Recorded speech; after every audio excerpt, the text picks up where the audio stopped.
Welcome to another edition of All Ball Chicago. I'm your co-host, Robert Bobby Reed, and I got the legend, the MVP veteran, the McDonald All-American, your host, Marcus Liberty in the building. What's up, Marcus? And then we got a special guest in here tonight. Hey, he got the coldest left out of Chicago, in my opinion. We gonna give it up to my man. He went his success was meteoric to me, man. He went from the streets to college to DePaul to the league to the big three. Give it up for Paul McPherson up in here. What's up, Pete? What up, big bro? What up, broski? What's happening? Hey, what's happening? Glad to have you, man. Your success was meteoric to me, dude. You went 1 year straight to the league. I was like, damn. All right, Liv, take over, baby. Man, no, I'm happy to be on here with Paul, man. And Paul is a product of Chicago, man. Been putting it down for a very long time. Been doing his thing, man, especially on the street scene, in the playgrounds, man, and worked his way up, man. So Paul is definitely the definition of what Chicago basketball looks like. Never giving up, no matter who's in front of you. He's balling out. So, Paul, man, welcome to the show, man. And tell us about your upbringing on that south side. Put that ball in your hands, man. Who was guiding you, or you just like, man, I'm gonna do it on my own. I'm just gonna get out here and ball out on my own.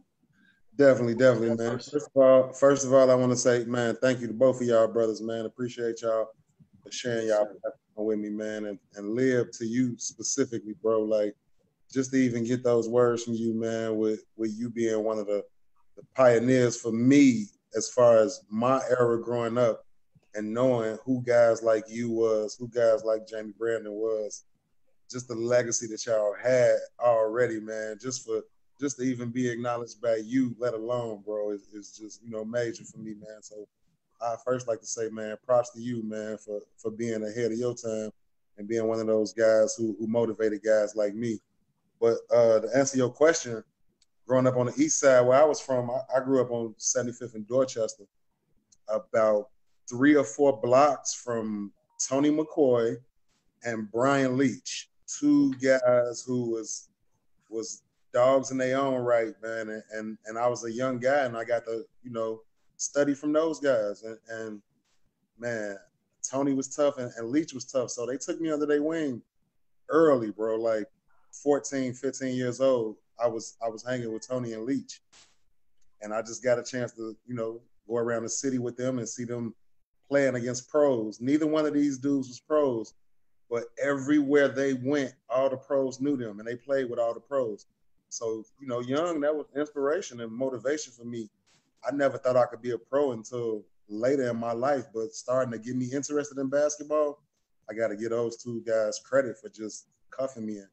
Taking me under their wing, man, taking me to De La Salle and watch the pro-ams, taking me around to Hyde Park to watch, what was that tournament they had back Kenwood? It was a tournament in Hyde Park outside. YBI?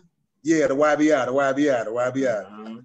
Oh, they took me to that as a young boy, like, man, and it was nothing like that ever. Like, I was so infatuated and excited. Like, I'm like, man, my whole thing was like, if I can make it to play in like the YBI or De La Salle, then, I made it. That's like, man, what guy from my hood did. And another guy named Wayne Irvin grew up in my neighborhood too, man, was a Chicago legend, played at Chicago State. But, just learning from a lot of guys who walked before me and walked the path before me and just getting my chance to go and trying to run with it, bro. And that's what's up too, Paul. And I'm glad you dropped those names too, man, because I think Tony McCoy definitely don't get enough publicity coming out of the city, man. And I mean, his jersey's retired in both, locations. That's right, man. So we gonna reach out to Tony too and get Tony on the show too, man. That's what I'm saying. We trying to give everybody love. I know it's gonna be hard to get everyone, but we gonna damn sure try. Hey, Liv, can I hop in? Tony McCoy and Brian Leach. Man, them 2? That's who I came up under, man. Them was my guys. They had me at 14. That explains everything, my brother. All right, Liv. And see, a lot of people probably didn't know that, though. I mean, I didn't either. I didn't know that Tony McCoy. See, that just shows you, like, behind the scenes of what, you know, Chicago basketball cats, you know, especially older guys were doing. Because I had a bunch of guys that was cuffing me too, that was older than me, showing me the ropes. Yeah, my fault. I ain't mean to cut you off, but they didn't have to open their arms to me. You know what I'm saying? The hood they was from and the hood I'm from considered rivals. You know what I'm saying? As far as like the streets and gang culture go. You know what I'm saying? And Tony and Luke was from an area called the Pocket. I'm from an area called Southside City. Like they wasn't cool with each other. And them boys cuffed me young, man, had me going everywhere, just watching them. I can remember going to LeClaire and Tony and Leach be playing, and I couldn't play yet. But I remember just sitting in the back watching MJ, watching Scotty, watching Oak, watching pros consistently play every day. Like every day I can just go watch them. And that's the difference between our era and the kids of today, because most of the pros from Chicago going to play in LA Summer League or going to play in a league somewhere else. And the time I came up, like you could catch Lib at IIT, you can catch Juwan, you could catch Randy Brown, you could catch several pros, Kevin Edwards. Yeah. I sit here and think hard enough, I can name about 20 pros that I can see consistently every weekend, and I can go. Ron Harper used to live in that mud when he was at his peak. Mike Finley, like just killers that you got to compete against. So, you know, just being able to compete with them guys, man, I knew that I could compete with them, and I knew that I had something. I had a ability that was, my athleticism was something that I was athletic everywhere I went. So, you know, I just had to try to play off that and use that. Did you work on that though? Yeah. Nah, man. You was born with that, right? I was born with that, bro. I played football at first. My dad was super athletic, but I never really liked people like did you do leg lunges and calf raises. I was always like cocky, bro, like cock deep, like I lift weights. Like, so you was Debo. I swear, bro. And I was like, he one of them dudes, right? Live like, you know how you meet a dude, you be like, man, that dude did work on that, man. God gave him that. Man, anybody know me know, but like I first started lifting, went to JUCO, like when they made me lift. In high school, you were supposed to lift, but I was the man. I ain't had to lift or do whatever I wanted. It's like I lift every day, bro. I promise. Man, I wasn't doing no working out, bro. Like that was just that athleticism. So, but P, do you think Tony McCoy and them saw something in you, man, and they just wanted to make sure you didn't go that other route, you know? Yeah, definitely. I definitely had talked to Leach no longer with us, man, but I definitely had talked to Leach before he passed. But as far as Tony, like, man, Tony's still with me every day until this time right now. Any situations, any problems I got, man, Tony been like a big brother to me for over 25, 30 years, bro. And a lot of people didn't know, like, that was one of my mentors, you know what I'm saying? Wow. Got from his hood, introduced me to other people who started, like the Carl Harrises, the June Taste, the other people I started playing on the streets that I got associated with. But this all came from Tony, you know what I'm saying? Tony originally got me off the porch and just got my feet wet in Chicago basketball. He saw me and he took me under his wing, man, and the rest of it was, you know, I learned from him. And I just applied. I learned from other people too, but, you know, mostly Tony was the one who gave me my mentality, gave me my attitude, gave me the way I play, the style, gave me everything. Hey, Liv, let me segue on this one real quick. I will get this hot shot off on you, Paul. So that explains why you was up at Princeton on 99th when Tony had that job up there, and he had that tournament up there. Yeah, that was if I remember correctly, bro. That was Juwan tournament, but Tony was working it. Tony was throwing it. So yeah, it was Juke, and I told Liv this story about you up there one time. They was hacking you was getting pissed, and somebody missed the shot, right? Man, dude goes up and grabs the ball off the rim, dunks it, put his feet on the backboard and start like keep pumping the rim. The whole park just blew up. I said, man, did you? Everybody was like, yeah. You remember that? Yeah, I remember that, bro. But if you remember, like them two rims at Princeton Park on 99th and Princeton, one of them was higher than the other one, right? 12. Everybody wanted to go on the low rim in the second half. And they was trying me in the layup line. Like, I bet you can't dunk on the high rim. I bet you can't dunk on the high rim. So I'm throwing it up, dunking on the high rim so easy. It had to be 10 and a half, maybe 11. It was 11 by the field house. Yeah. But it was definitely higher than the 10-foot rim. Right. So I get a break on that rim in the first half, and I throw it up. Like, I throw up a bounce pass and catch it and dunk it. And everybody went crazy because nobody was dunking on the 11-foot rim. Nobody. I'm probably 6'2", 6'1", 6'2". I wasn't like a huge guy, but I could jump, man. Like, I could just jump, man. So I knew early that was my ticket, and I needed to use it. Wow, man. That's Your coach saying what's up to you. Trey Dildy saying what's up. Man, Trey, man, that's my guy. Another Chicago legend, man. Yeah. Big time. Yes, sir. Donald Whiteside saying what's up. Man, another legend, man. Jamal Brown. Yeah, you got love on here, man. They all showing you love right now. Man, that's crossover, Paul. The legends too, man. Tracy Whiteside, man. Them good brothers, man. A lot of dudes I learned from, man. Coach Dildy coached me, man. Whiteside, I played with him at IIT. So them both, Chicago Ghosts, man. And I'm just happy to be a part of the conversation, man. Jamal Brown. Yeah, Jamal Brown too, man. I'm glad people, recognize the work we put in, man. Like I said, man. It's a lot of us from Chicago, man. It's a big family, man. So I'm just proud to be, a part of the coaching.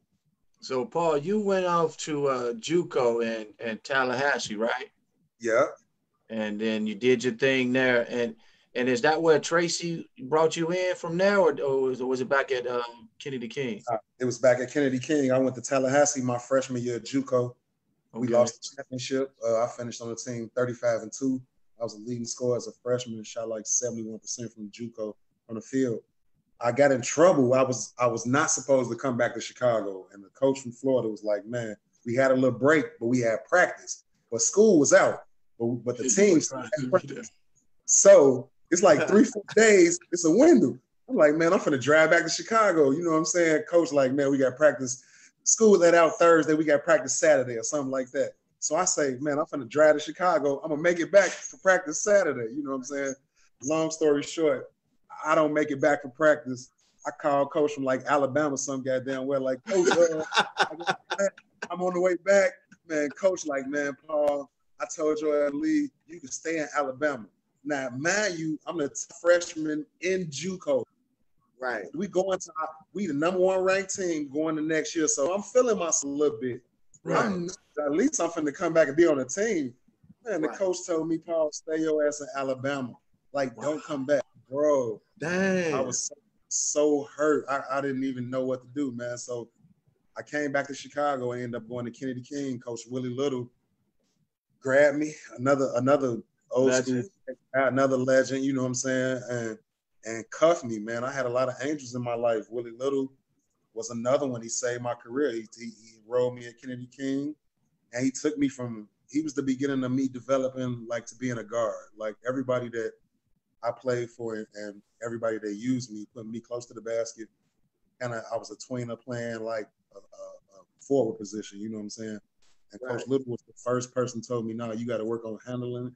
You got to work on shooting. You got to be a guard. You 6'3", you got to be a guard. And he let me do stuff that other coaches never trusted me to do. He let me come down and shoot shots when I wanted to, and no coach ever gave me that green light, like as far as shoot jump shot. They always wanted me to drive, do stuff like that. So Coach Little impacted my confidence. And then Coach Dildy got me from Kennedy King, and that was it. The rest was history. We already had dogs, Chicago dogs there. With Quentin, Bobby, and Lance was already there. So they was there. Hell of a squad. And it reminded me, bro, I ain't gonna lie, it reminded me of the old DePaul with Aguirre and Terry Cummings and Skip Dillard and Teddy Grubbs. It reminded me your team lived, you, Nick, Bardo, Kendall. Yeah. It reminded me of a bunch of talented local guys getting together and having a chance to compete against people and do something.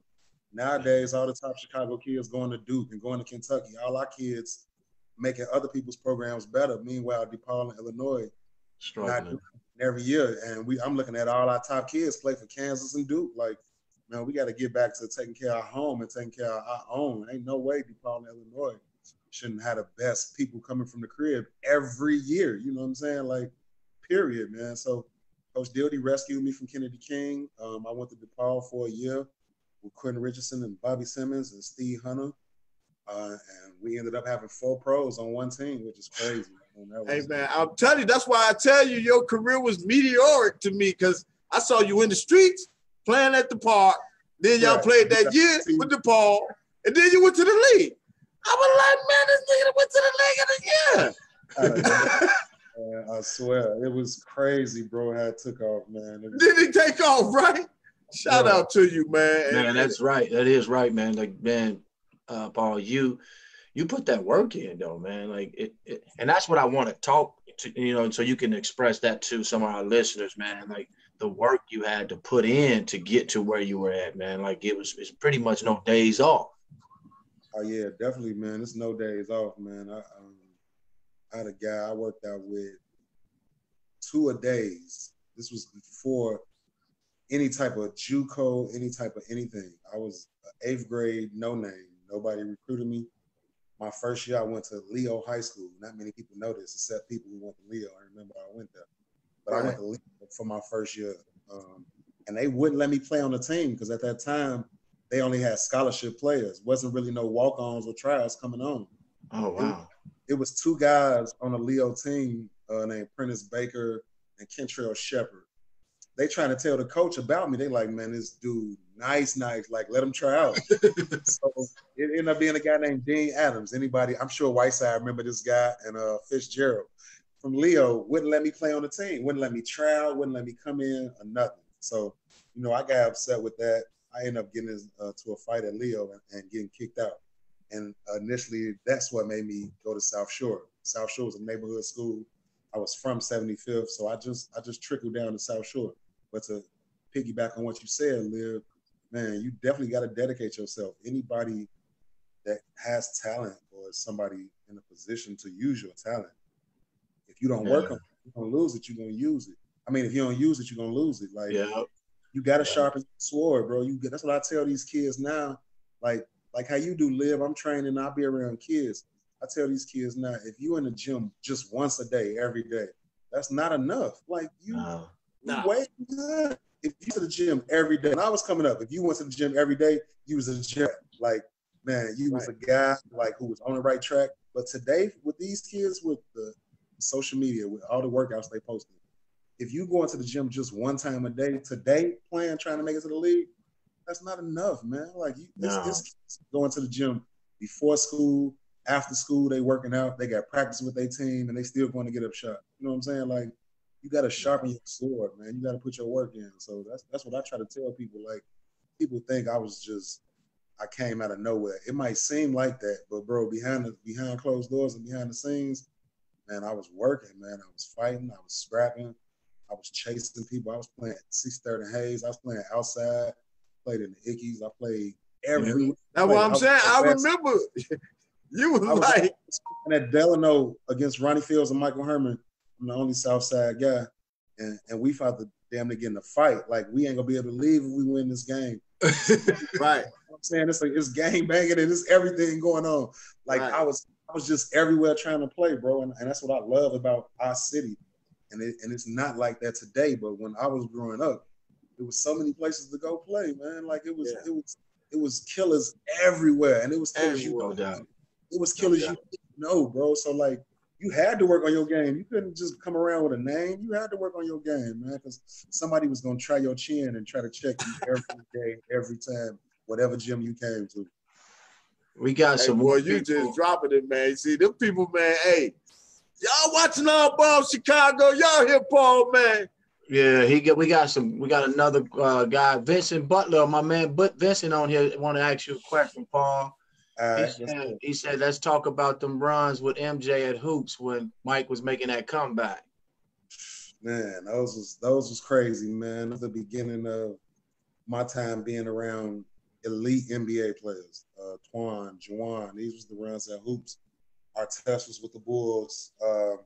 These were some of the best runs of my life ever. Like, this was one of the first times I got accepted as a pro, as a prodigy, as a talent in Chicago by other pros. You know, it was times where you was always going at it with Twan. Like, especially me, I had a lot of battles with Twan. Twan was in his prime. I was nowhere near the player Twan was, but somehow I always ended up losing to Twan at IIT. So, man, it was just crazy. Like, by the time I finally got accepted, like, they playing and they picking me, like, they like, who you want? And MJ, Twan, or Jawan, or somebody like, man, I want P. Like, you made it. Like, man, you can't tell me nothing else, bro. Like, I didn't care about the league at that time, man. It was all about getting in the hoops, getting in that circle of that run. MJ knowing you, saying your name, throwing you some shoes, having Tim Grover go run upstairs and get you some Jordans after something like that. If you in that hooping, you know, somebody might come in there with some Adidas or some Air Ones on. If you in that hoop set with not no Nikes and no Jordans on, man, Black Cat was gonna get on you, man. So it was cool for me to just be a part of it, man. Like, I came from, man, a hood. Like, I wasn't no McDonald's All-American, man. Nobody went to a highly touted basketball school. South Shore known for football and gang banging. Wasn't nobody. I mean, we had a couple of hoopers, you know what I'm saying? South Shore had some hoopers back in the day. Goody. Right. Mark Fowler, Scott Fowler, all them boys. Ali. South Shore had some hoopers back in the day, man, but we pretty much was known for football and gang banging, man. So I was just happy and proud to just be accepted, man, by my peers, by other Chicago greats and Chicago pros, man. And I just wanted to get on the court and not choke, just prove I belong, and prove I could play, you know what I'm saying? But then you make it to the league, and then you start playing with some more legends, you know, Sean Marion, and was Jason Kidd on that team? Jason Kidd was my point guard. Sean Marion, man. OG Cliff Russell, man, my OG, man. Big Rodney Rogers, paralyzed now, man. Mario Ellie. I had a lot of vets. Penny was on that team with me, man. Damn. I had a lot of that Phoenix team was loaded, bro. Like loaded, man. Tony Delk, Kentucky, 50-point scorer in the NBA. There's a lot of people I didn't know was as good as they was. You know what I'm saying? Like, I knew Tony Delk could play, but once I had to chase him off pin downs and see, like, I'm like, man, this dude can shoot. Like, like, people be pros for a reason, man. People be pros for a reason, man. Even I tell people the three guys that don't get dressed, there's 12 people on the team. You look at them three guys behind that bench that's on the injured reserve, they'll probably come to any gym you at and murk anybody you know. Like, people so glad you said that, man. Man, I'd be like, all right, that boy will kill you. You catch him in the gym. It ain't as sweet as it looked, man. So, you know, I was just always appreciative of just to even be in the conversation, man, with anybody playing Chicago ball, man. I just wanted to just compete with them guys, man, and just show that I belong, bro. And I'm glad, you know, looking back at it, people recognized at the time what it was, man. And I'm just, you know, appreciative. But now I try to get back. I saw you on TV in a cage match playing a dude from New York. I was like, man, I'm like, he on TV on ESPN, man. This Paul, man, turn on ESPN. Talk about that, G. That was the Battlegrounds, a show on MTV. I did it for 2 years. Both years I lost the championship. One time to a Junie in New York that you saw. Junie about 6'5". He tough though, man. He crafty. But there wasn't no fouls. No fouls. I got 6 stitches on my eye. He threw me into the gate. I saw that. I got stitched up and had to come right back and play, man. But that was crazy. The Battlegrounds was dope, man. A lot of people got to get experience and got exposure from that. I won Chicago, and you got $10,000 a game. Every game you won, I ended up going to the finals for $50,000 and losing both years. But it was a good experience. How many games you played? I won 5 each year, and lost $50,000. The championship both years, bro. After winning 5 games. Wow! I didn't know you got $50,000, man. Man, I lost 50 both years, bro. Like, that's what I really been thinking about, man. Right. Wow, that could have been 100, huh? Man, that Big Three was, not the Big Three.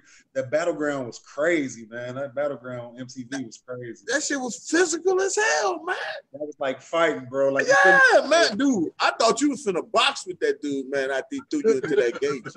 I watched that, man. I was like, if you threw a punch, you was automatically disqualified from getting your $10,000 or the money. So the whole purpose was to be as physical as possible, but at the same time, everybody signed a contract knowing that if you throw a punch or you start, you kicked out, you ain't getting paid. The other person automatically advanced to the next round. So, you know, as much as I wanted to elbow and fight, man, I needed to get them checked. So I couldn't really throw punches or do what I really initially wanted to do. You know what I'm saying? Right. Yeah. Right. Wow. And then let's talk about, of course, the big three, you know, because that's what you were last playing in, the big three. Now, did you get a call from your boys? Because I know your boys were on the team. I think Corey McGetty was on that team too, right? I got a call from Corey McGetty, man. Corey was telling me that they're going to start this new league with ex-pros. He was like, I need some killers, man. And you one of the one-on-one, you one of the toughest people I know. I want you to my team. I want you to come to this trial. You ain't really got a trial, but you just got to show up. You know what I'm saying? And I'm going to get you through. I'm the captain. I'm picking. So, you know, I went to the trials, and I saw everybody. Like, for real. Man, I felt like you was back in the league again. And you was with all your guys, man, and not to mention the people that coached us, man, the Hall of Famers, the legends, Dr. J, Cooper, Rick Barry, just Gary Payton, just to see them dudes and be back around them every day. Oakley, just to see them dudes and be back around them every day, man. It kind of felt like you was like on the shelf for a while. Then Ice Cube kind of took you off the shelf and dusted you off and threw you back in the mix, man. And it was a beautiful thing, man. I love the big three.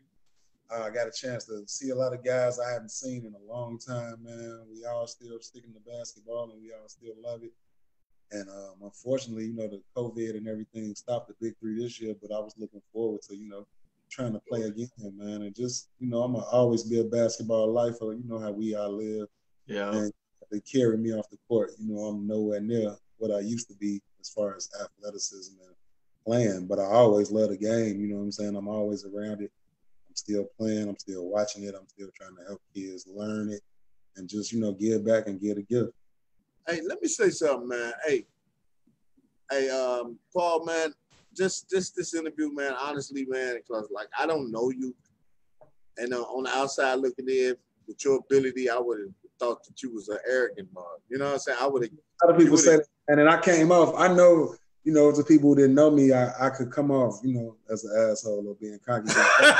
That's just how I was raised, man. Like, you know, in the hood. You walked up, you know, you cocky, you like, yeah. And people don't take that the right way. Around the edges, man. But, you know, coming from the hood, you had to be like that, man. But, you know, now that I'm grown and a lot older, got kids, man, I'm a chill guy, man. I don't really, you know, like the perception of the younger me, it ain't really, you know, as true as people thought. But that's what a lot of people get that, man. Like, people look at us and because we quiet and we stay to ourselves, sometimes we don't try to, you know, get out that pocket. And a lot of people get, you know, like frustrated with that.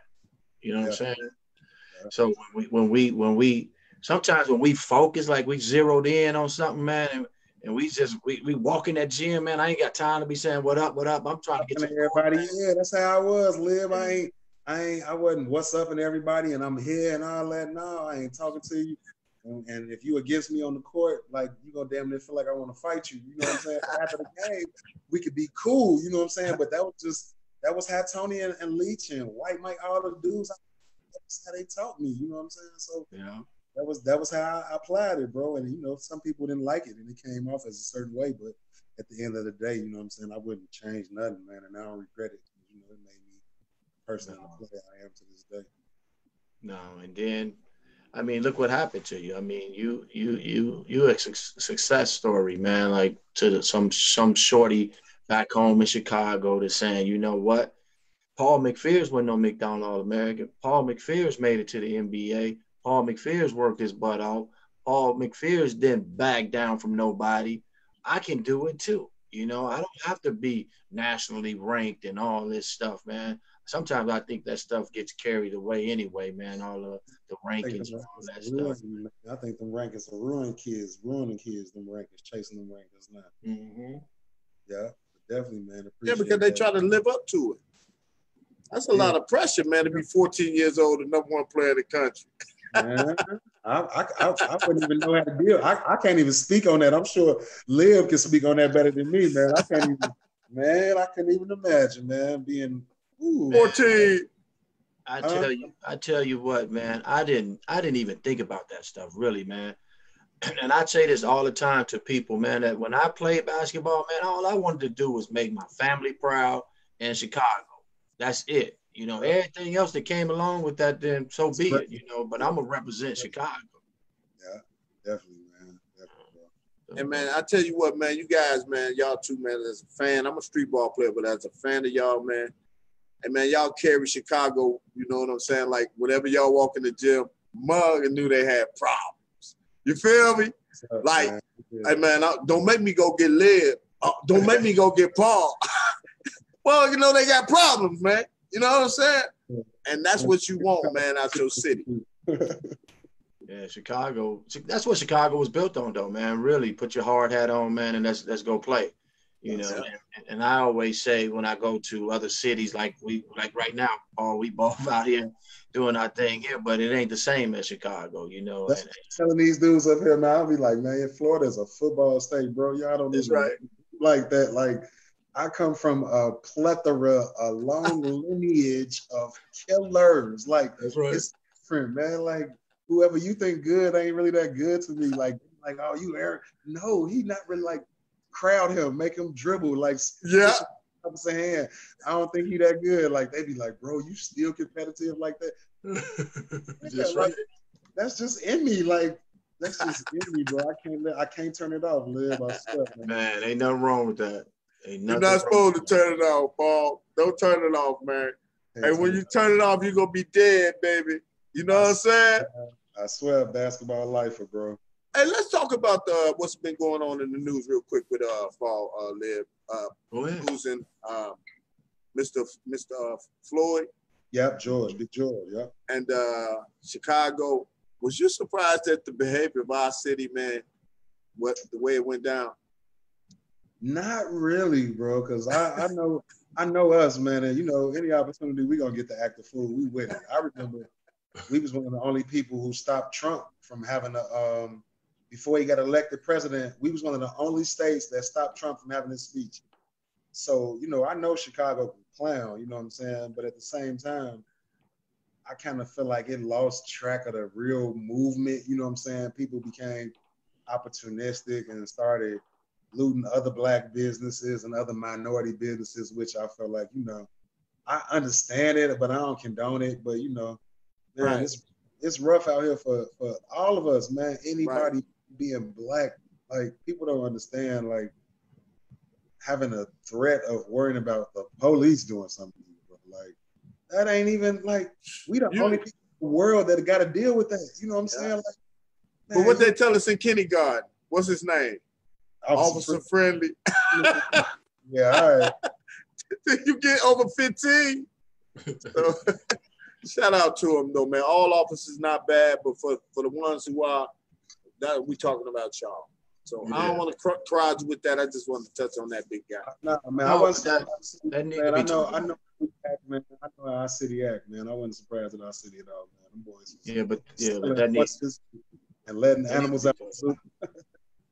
That needs to be talked about, though, man, because this is a touching situation, and absolutely, y'all dealt with that, and all been through that, especially growing up in Chicago and being Black. Yeah. So. Well, okay, so I'm 51, Lib 51. Paul, what you about? I'm 41. I make 42. 41. Okay, and all your years living in Chicago, you ain't never seen Chicago toe down like this, though. Never seen Chicago. That's all I'm saying, man. Man, they hit. We ain't never seen them go ape like this, Lib. So the Mag Mal up, man. They did. Hey, we used to be scared to even smoke a joint down there if you smoke weed. I'm just saying. Man, when the Bulls was winning, right? Everybody, like at the most, you might, go kick Foot Locker in or something like that in your neighborhood. Right. I can remember 91, 92 when the Bulls was winning and there was a little looting and a little rioting going on. But you never went nowhere downtown, Michigan, to that. Like, no. Oh, man, I couldn't believe they was tearing the city up like that, bro. But at the end of the day, I wasn't impressed, man. And these shorties, people frustrated. Yeah. Frustrated. I don't know if y'all saw the sign. It was a sign I saw. I think it was a young lady had the sign up. It said, "We are not our ancestors. We will F you up." Yeah, I saw that. They short. I'm taking it, man. It's too long, you know. We don't want to get too deep out political. You know, people, we just fed up, period, in general, man.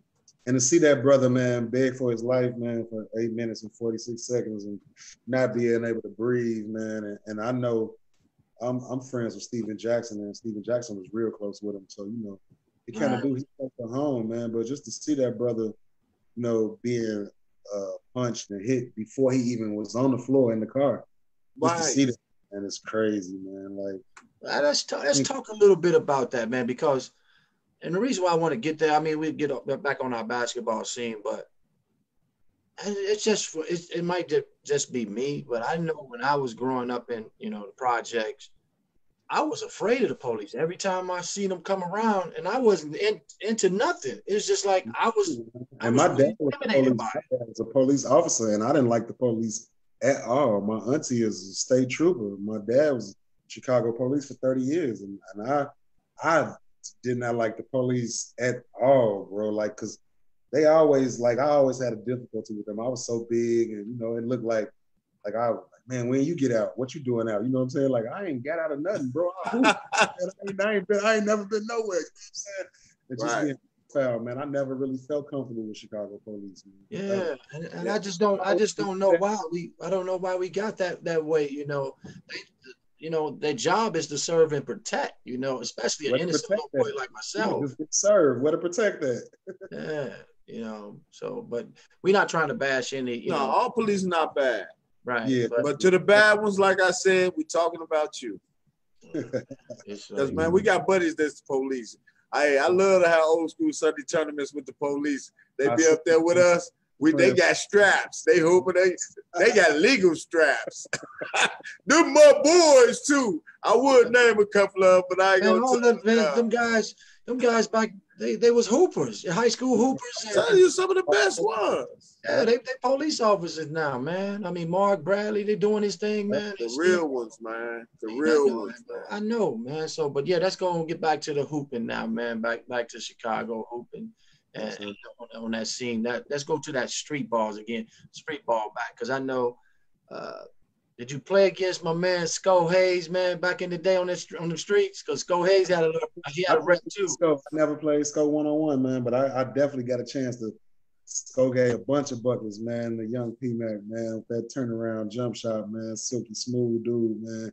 Sko was a killer, man. I got a chance to play against Sko out west at Malcolm X when I was real young, and I got to see him at LeClaire when he was in the prime games at LeClaire against MJ. So, you know, I had to wait.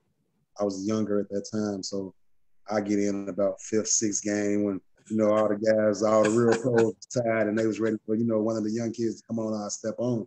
But man, Sko was one of them dudes, man. I know everything about Sko. Anytime you get a nickname Sko, man.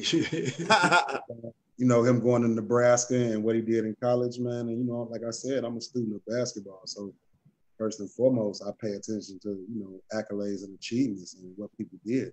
So, you know, Sko certified, man. Sko gave me big buckets, man, when I was a baby coming up in this thing. So, man, shout out to the big buckets. What about Bobby Smith? What's his name? Bobby Smith, right? What about Killer Bobby, man? Give Bobby a shout out. Don't get me started on Bobby, man. That's my man, man. We the same age, same era, man. I remember. One of the real talents of Chicago, man, and it's a tragedy. You know what happened to bro basketball career. You know, it's hopefully he getting his life back together now. But just to, you know, run it through real quick, Bobby Smith was one of the toughest point guards to come through Chicago, man. Went to Villanova, played 1 year at Villanova, man, and was killing everybody in the Big East. Killing, bro. Started at point, ended up getting in some trouble in Villanova and had to come back up here to go to Robert Morris in Chicago. Ended up leading Robert Morris in scoring, and man, he was just a problem, man. You know, he had a lot of hood in him. His brother was His brother, the killer, one of the street legends in Chicago. You know what I'm saying? One of the guys, one of the folks known for gang banging and doing, you know, what people do. So Bobby came up direct line of being in the midst of it, like. Right. And you know, Bobby was one of the guys, man. Bobby was in the street. Bobby gangbang. He gambled. He did his thing, man. But as far as basketball go, killer. Anybody who know growing up around the 90s and early 2000s know any of them guards, man, Bobby Smith was up. I just want to mention that now. Okay, because I know I remember seeing both of y'all around the same time. Yeah, we was always together. Me, him, and Big Lance Williams, man. Yeah, and you know Lance, that's my boy, because Lance was about Thriller, right? That was my crew. But he ain't my boy, but he one of the shorties from the hood, so not shorties, but if you 41, I'm 51, I got you by 10, so at 21, he 10. We were shorties to you. Right. Not now, but you know, we get it. We know right. But yeah, Bobby was my point guard, man, and Lance was my big man. And Liv, my other guys, man, was my point guard too. Larry Holloway from King, man, that was one of my guys. Oh yeah, Larry, man. Woo. I was always around. Like once I got certified and stamped in the streets, I was always, you know, with people who I thought was killers. Like, you know, they might not necessarily been considered the best by everybody in Chicago, but people who know, like, man, them boys got go and them boys had hearts. You know, them was the people I grew up with. Hung around every day. Larry had me on 51st Estate. Man, at the gym with Goody. That's how I met all these people through Larry, bro. You know how it is, man. Yeah. I met these people through Larry, bro, and it was just Larry the one had me on State, in the projects, in the PCs, Vulture City. That's how I got familiar with all of the projects was from Larry Holloway, man. I swear to God, bro. Oh, that's what's up, man. That's what's up. A big shout out to Larry too, man. I don't know if he's on Facebook or not, but a big shout out to him. Yeah, bro, in Texas, man. He on there. Man, hey man, with this COVID, man, everybody got on Facebook. You see people that wasn't on there at first, right? I swear I wasn't on there, man. I ain't on Facebook, man. There was all type of fake Facebook pages out here with me. I wasn't on there, man. This COVID got me Facebooking and checking messages. Right. Oh man, it's crazy. Right. Oh, heck you know. So what's up with your parents, man? Are they back in Chicago or your pops? Yeah, well, my dad unfortunately passed away 2017. My mom's still in Chicago though. They staying in the suburbs, staying in the south suburbs out the way, man. You know what I'm saying? And my kids still in Chicago too, but you know, I still be coming back home, back and forth. But I just had to come down here to just expand business, training opportunities. I got the hoodies, PMAC hoodies, man. So you know, represent. Yeah, let us see that. We doing the clothes, we doing the hoodies, man. We doing all that. That's cool. Yeah. Feedback, all right. Let's go. Yeah, man. So just trying to stop wings, bro, man. You know what I'm saying? And no, you have to think like that, though, P. You got to think like that. Entrepreneur, man. Entrepreneurship. And you ahead of the game.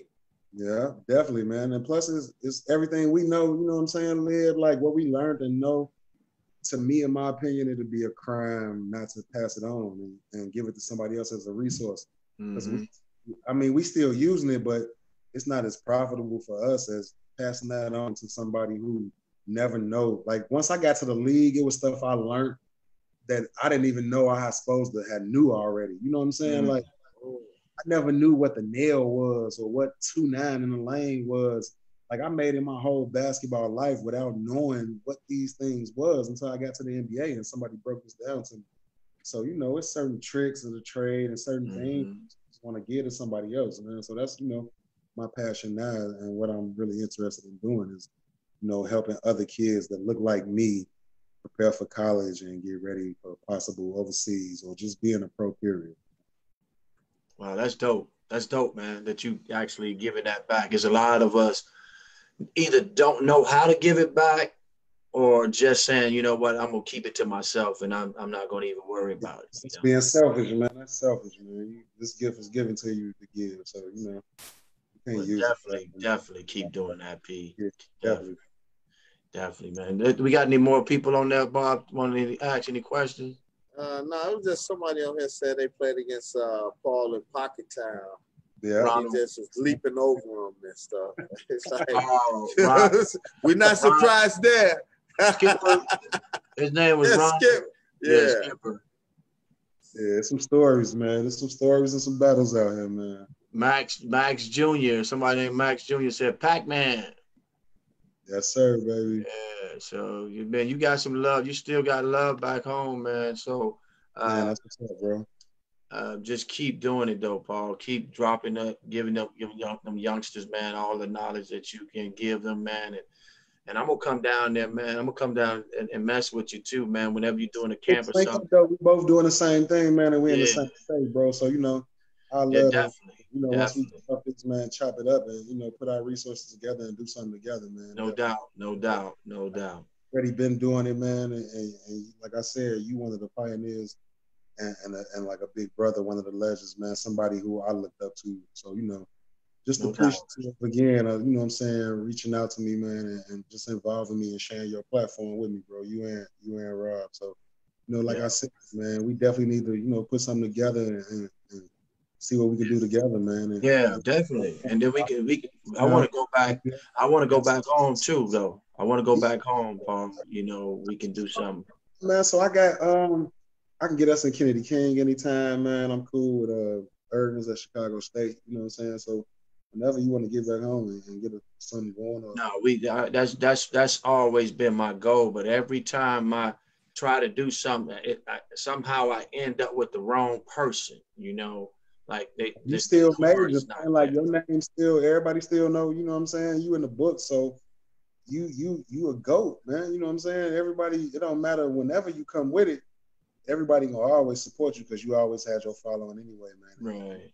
So Yeah. we gonna do it, man. Me, you, Q, we all can come back, man. Let's do it together. We can do one big, nice, mentorship / basketball, entrepreneurship, teaching these youngsters, man, that it's life, man. It's life other than your neighborhood, man. Sure, you can go back and do and build it up and do some great things, but just hanging on the corners, man, that ain't that life no more, man. We gotta save our kids, man, because bullets do not have any names, man.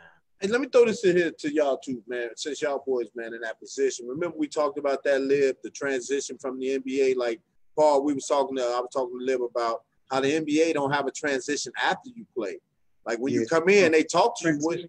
Yeah, but after you done, they trying to get something started now in this Players Association, but for years, historically, they never had a transition for you after you was done. So, that's where a lot of us run into our most problems at. Mm-hmm. Right.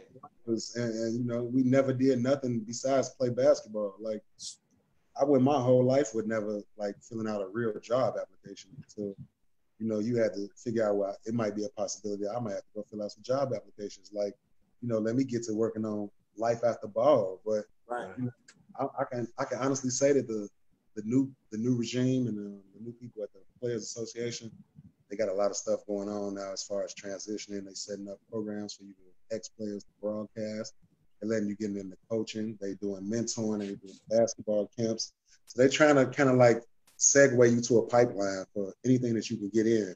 But traditionally growing up, we never had nothing. You know what I'm saying? So a lot of us struggle with that resource. So, what do we do after the ball stopped bouncing, man? I never wanted to be one of those guys. I always wanted to capitalize off, the Chicago scene, the many thousands of legendary players we had, and me being a part of that as well. You know what I'm saying? I always wanted to continue to capitalize off of it. Yeah, and me and Bobby talked about this before, that basketball is just like a marriage, man. So when that basketball stops, it's basically a divorce. You're divorcing that basketball, right? And now it's like when you divorce something, you lose something that you truly love. Now you're stuck, and mentally it can mess you up because now you're like, what's my next move?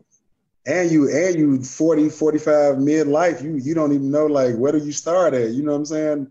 You 35, 40, where do you even start at? A lot of us probably left school early, didn't graduate, didn't get them degrees, didn't take advantage of the institution like we were supposed to.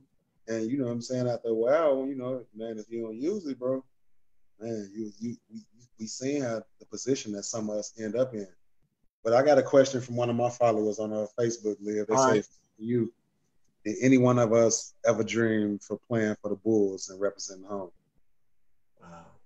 You know what? I always would love to have that happen, man, because Chicago is my hometown, man, but it was a rumor going around back in the day, man, that the Chicago Bulls organization really didn't want to, put people, because we knew the city, and they was like, we don't want, him bringing all these guys into the games and all this, man.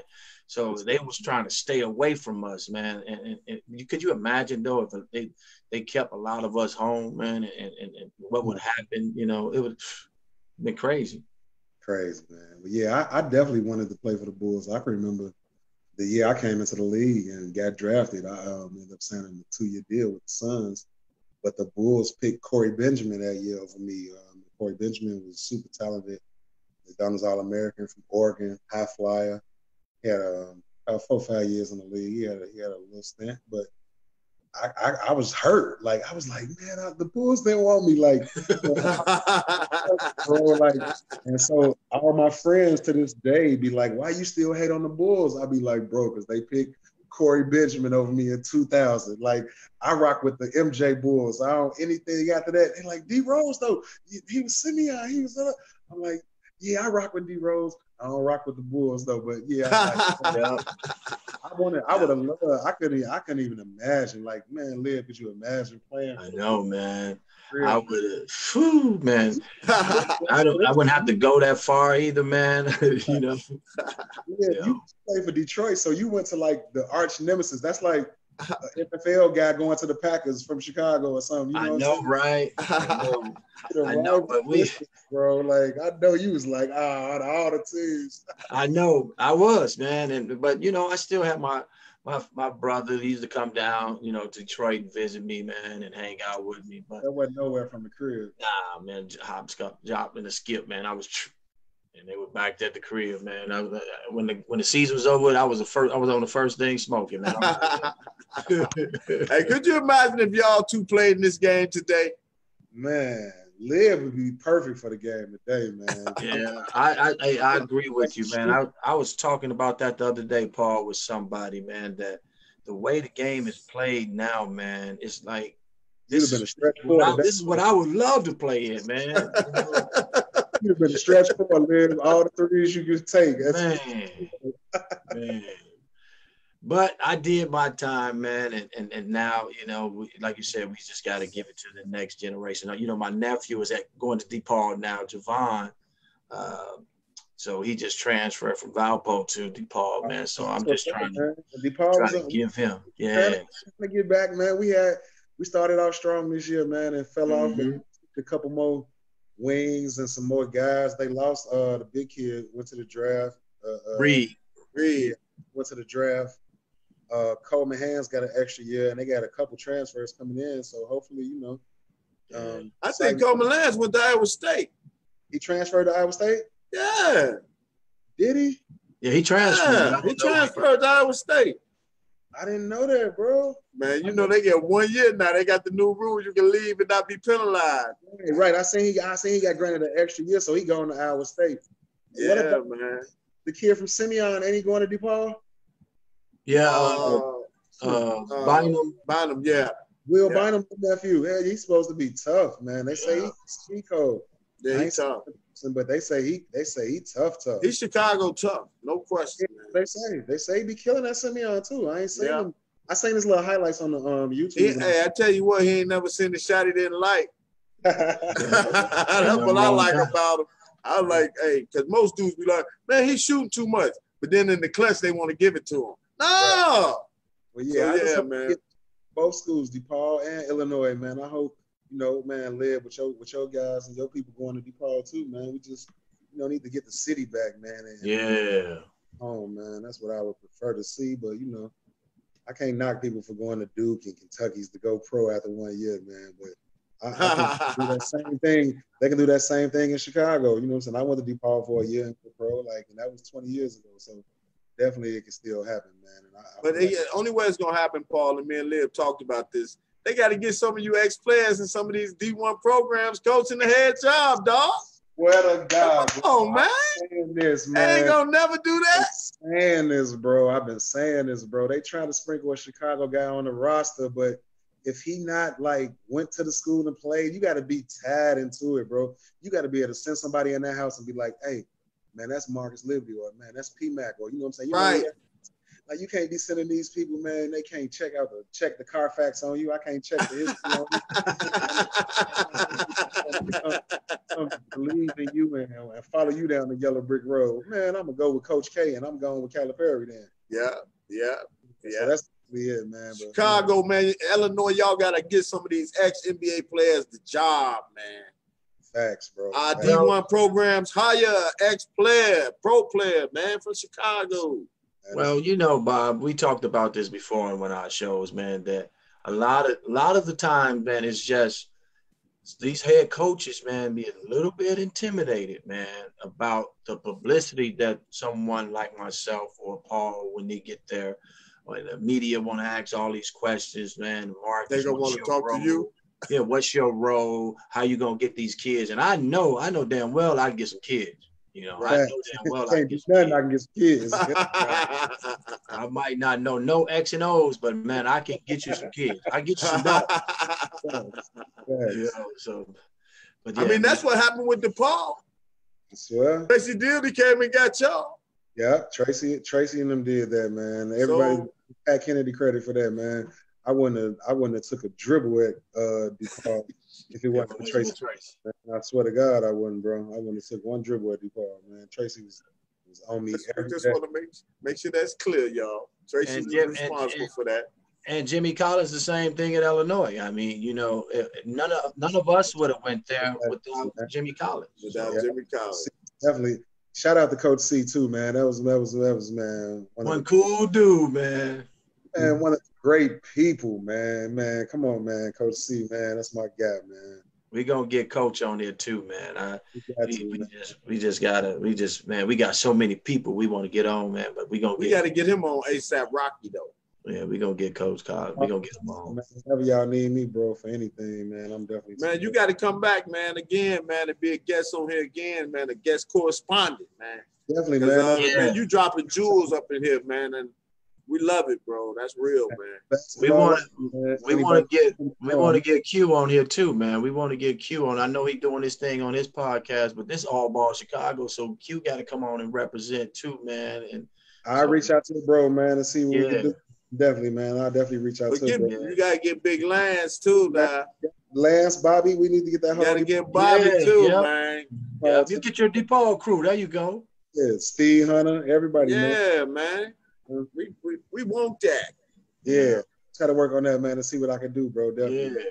Definitely reach out to love, Paul, man. This was a real one, man. I know it was short notice, but Liv, I told Liv. Telling y'all, bro, I'm always bro. I love the platform, man. I love what y'all doing, man. So, you know, I'm always a supporter of positive things, positive people from the crib, man. And, you know, Liv, like I said, man, you a legend, bro. You in the books, man. You use appreciate you. Big bro, man, big figure. You showed me that, you know, I can make it. I can go to college and play. I can go pro. You was one of the inspirations and the motivations for kids like me, man, coming from the hood. So, you know. No doubt, man. No doubt. Appreciate both of y'all brothers, man, for sharing the platform with me, man. At any time. Thanks for coming on, Paul, man. But Liv, like to ask you one last thing. What is it, Liv? If it's one thing that, come on, big dog. No, we always try to end it, man, with something positive, man. So just drop, you know, Paul, give some knowledge to, before we get out of here, to the next generation, man, of young hoopers. You can make it long, short, sweet, whatever, man. You got the mic. Go ahead and do it. Yeah, man. I just want to say, man, as far as, you know, all the Chicago hoopers, man, and just hoopers, period, not just Chicago or for my city, man. Practice your craft, bro. Like, sharpen your sword, man. You a fighter, man, and you got tools and you got a toolbox. So if you look at the game of basketball, you want to have as many tools in your toolbox as possible. You know, sometimes you might need a hammer to chisel away at a big, stronger defender. Or sometimes you might need a pick just to get around, you know, somebody that's not as big and not as strong. So you need to be able to have as many options as possible, man, and just follow your dreams. You know, it's going to be some kids watching this, some kids out here that's not expected to go pro, that nobody's thinking you're going to be a pro. And those are the kids that, you know, I want to motivate, and those are the kids I want to tell that, you know, keep your work up, man, and you can get it, bro. You can get it. Don't never give up, man. And if you're in Chicago, especially, that's like a golden apple of basketball. Like you always can test yourself against the top talent. No matter where you at in Chicago, you're gonna find somebody that's good. So, always sharpen your sword, man. You never know when you're gonna be called upon, and you never know when you're gonna be thrust into a position to shine. So always be prepared, man, and that's all focus, man. Oh, man. Bro. My man, can't say it any better than that, Paul. I'm dropping the mic, man. I'll drop the mic, Paul. That's awesome. Hey, man, I didn't know you. Your humility was amazing tonight, man. Shout out to you, big dog. Straight up, man. Appreciate it, bro. Appreciate it, man. Yes, sir. Man, you live and you learn, bro. Yeah, and I'm gonna inbox you my number too, man, so you'll have it. And Liv, I got you. Let's definitely keep up, man, and keep in touch. I'm gonna reach out to them boys for you, like I said, man, and let me know, man, what you want to do as far as some camps going forward this summer. Put something together, man. No question. Kids, and I got something going on too, so we can definitely get together, man, and put our resources together, bro. I love it. Let's do it. Yes, sir. All Chicago, the legend Paul McPherson up in here. The NBA veteran Marcus Liberty, your co-host Robert Bobby Reed, man. Jewels been dropped, baby. Man, love y'all, bro, man. Appreciate you too, bro. Love you, Paul. Love you, Be man. good, big baby. All right. Peace, bro. brother. Man, peace.